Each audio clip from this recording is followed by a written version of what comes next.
जय श्री कृष्णा। स्वागत है आपका इस चैनल में। आज का वीडियो बहुत ही विशेष रहने वाला है क्योंकि आज के वीडियो में हम बात करेंगे महाकुंभ स्नान की। जो मौनी अमावस्या पर दुर्घटना हुई, भगदड़ हुई थी, उसको लेकर काफ़ी लोग डर गए हैं। उन्हें लगता है कि हमें अब स्नान के लिए नहीं जाना चाहिए। काफ़ी लोगों के मन में भ्रम है कि हमें जाना चाहिए या नहीं जाना चाहिए। तो मैं आपको एक बात क्लियर कर देती हूँ कि अगर आपने प्लानिंग बनाई है तो आप कैंसिल मत कीजिए। आप वीडियो पूरा देखिए। मैं आपको कुछ ऐसी टिप्स बताऊंगी, कुछ ऐसे दिन बताऊंगी। अगर उन दिनों पर आप स्नान करते हो तो आपको कोई भी परेशानी नहीं होगी। जैसे शाही स्नान होता है उस पर ज़्यादा भीड़ होती है। आप देख सकते हो कि मौनी अमावस्या पर बहुत ज़्यादा भीड़ हो गई थी और वह भगदड़ कहीं ना कहीं लापरवाही के कारण ही हुई थी। वहां पर प्रशासन ने बहुत रूल बना रखे होते हैं। अगर जनता उन रूल को फॉलो नहीं करती तो कहीं ना कहीं उनको परेशानी का सामना करना पड़ता है। तो सबसे पहले तो आपको जाना कब चाहिए यह आप ध्यान से सुन लीजिए। जो शाही स्नान होते हैं, अमृत स्नान होता है, वह आप जो साधु संत है, महात्मा है, उनके लिए ही सीमित रहने दो। क्योंकि हम आम गृहस्थ के लोग हैं तो हमें नॉर्मल दिनों में ही स्नान करना चाहिए। क्योंकि जब शाही स्नान होता है तो बहुत ज्यादा भीड़ होती है और जब भी आप वहां पर जाते हो तो जो छोटे बच्चे हैं या बुजुर्ग हैं या विकलांग हैं उनको लेकर मत जाइए। क्योंकि शाही स्नान होता है वहां पर बहुत ज़्यादा उस दिन बहुत भीड़ होती है। इसलिए आप कोशिश कीजिए कि उनको ना ही लेकर जाएं क्योंकि बहुत ज़्यादा पैदल चलना पड़ता है। अगर आप नॉर्मल दिनों में जा रहे हैं तब भी आपको ध्यान रखना है कि ज़्यादा छोटे बच्चों को और बुजुर्ग लोगों को आप वहां पर ना लेकर जाएं। आप उनके नाम की डुबकी लगा सकते हो, उनके नाम का जल आप घर पर ला सकते हो और जिस पानी से वह स्नान करते हैं तो वह जल आप उस पानी में डाल सकते हो, तो वह घर पर ही स्नान कर सकते हैं। तो मैं आपको यही सलाह देना चाहती हूँ कि आप छोटे बच्चों और बड़े बुजुर्गों को मत लेकर जाइए।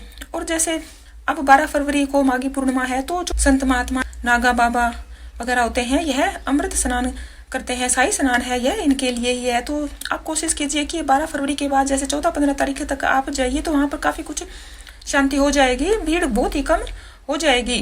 क्योंकि पूर्णिमा के बाद धीरे धीरे लोग वहां से प्रस्थान कर लेंगे, भीड़ काफी कम हो जाएगी। इसलिए अगर आप 12 से पहले जा रहे हैं तो आपको पैदल चलना पड़ सकता है, 12 को जा रहे हो तो भी पैदल चलना पड़ सकता है, इसलिए आपको ही परेशानी होगी। इसलिए आप 12 फरवरी के बाद जाइए। और अगली टिप यह है कि आपको पूरी प्लानिंग के साथ वहां जाना है। वहां जाकर ऐसे नहीं कि अब हमें क्या करना है, वो क्या नहीं करना है। पहले आप एक पेज पर सारी जानकारी लिख लीजिए। इससे पहले मैंने वीडियो बना रखी है, उसमें भी मैंने काफी कुछ बता रखा है वहां के बारे में। आप वह देख सकते हो, मेरे इसी चैनल पर वीडियो बना रखी है। वहां पर काफी अखाड़े बने हुए हैं, काफी पीपा पुल बने हुए हैं। जो भी घाट है प्रशासन आपको अलाउ करता है कि इस घाट पर आप जाइए तो वहीं पर आप जाइए। आप अपनी मनमर्जी मत कीजिए क्योंकि उन्हें पता है कि किन लोगों को कहाँ पर स्नान करना है और कितने लोगों को किस घाट पर भेजना है। इसलिए आप अगर उनके नियमों का पालन करोगे तो आपको कोई भी परेशानी नहीं होगी। और अगली जो टिप्स है वह यह है कि आपको कम से कम दिनों का प्लानिंग बनाना है। 1 या 2 दिन के लिए ही वहां पर जाइए। आप सिर्फ वहां पर स्नान के लिए जा रहे हैं, कोई पिकनिक बनाने नहीं जा रहे हैं।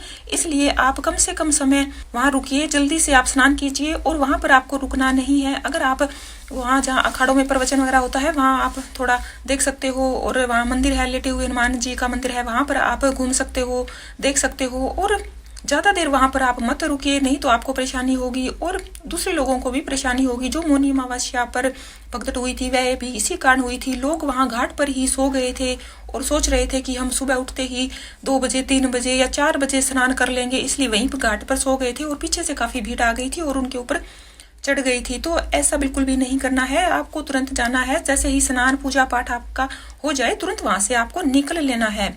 और कम से कम कपड़े आप लेकर जाइए। ऐसे नहीं है कि काफी सारे कपड़े आप साथ लेकर जाओ और उन्हें संभालने में आपको ही दुविधा होगी। और जहाँ पैदल चलने की बात है तो कुछ देर पैदल तो आपको चलना पड़ेगा। इसलिए आप पहले जो जूते चप्पल पहन कर जाते हो वह निश्चित कर लीजिए कि यह जो जूते चप्पल मैं पहन कर जा रहा हूँ यह मेरे लिए कंफर्टेबल है। ऐसे नहीं है कि आप वहाँ नए जूते खरीद कर पहन लो और उससे आपसे चला ही ना जाए। इसलिए जो भी आपको जूते चप्पल लेने हैं पहले से आपके पहने हुए होने चाहिए, कंफर्टेबल होने चाहिए, ताकि आपको पैदल चलने में कोई भी परेशानी का सामना ना करना पड़े। जितनी देर ज्यादा आप वहां पर रुकोगे आपको भी परेशानी होगी और दूसरे लोगों को भी परेशानी होगी। इसलिए कोशिश कीजिए कि कम से कम समय में आप फटाफट पाठ पूजा करके, स्नान करके और उस घाट से निकल जाए। अखाड़ों की तरफ आप जा सकते हो, मेला क्षेत्र है, वहाँ काफी प्रवचन वगैरह होते हैं, वहां पर जा सकते हो। अगर आप ऐसा करोगे तो आपको कोई भी परेशानी नहीं होगी। और अगला स्नान जो है वह जैसे शिवरात्रि आगे 26 तारीख को है, तो महाशिवरात्रि पर भी काफी भीड़ होगी, तो उससे पहले पहले आप अपना स्नान कर सकते हो, क्योंकि 12 तारीख और 26 तारीख को शाही स्नान होगा। और 12 तारीख के बाद काफी सारे जो साधु संत हैं वह प्रस्थान कर लेंगे, इसलिए भीड़ वहां पर कम हो जाएगी। तो आप 15-16 तारीख तक जाइए और 26 तारीख से पहले आप वहां पर जाइए। तो जो भी आपने प्लानिंग बना रखी है, मैं तो आपको यही सलाह देना चाहती हूँ कि आप कैंसिल मत कीजिए। कोई भी भ्रम डर अपने मन में मत रखिए। जो भी जब भी आप जा रहे हो उसकी सारी प्लानिंग आपके पास पहले से होनी चाहिए। अगर आप ट्रेन से जा रहे हो, कार से जा रहे हो, तो आपको पता होनी चाहिए कि कौन से स्टेशन पर, कौन से जगह पर हमें वहां उतरना है और वहां से कितनी दूरी पर हमें कैसे जाना है।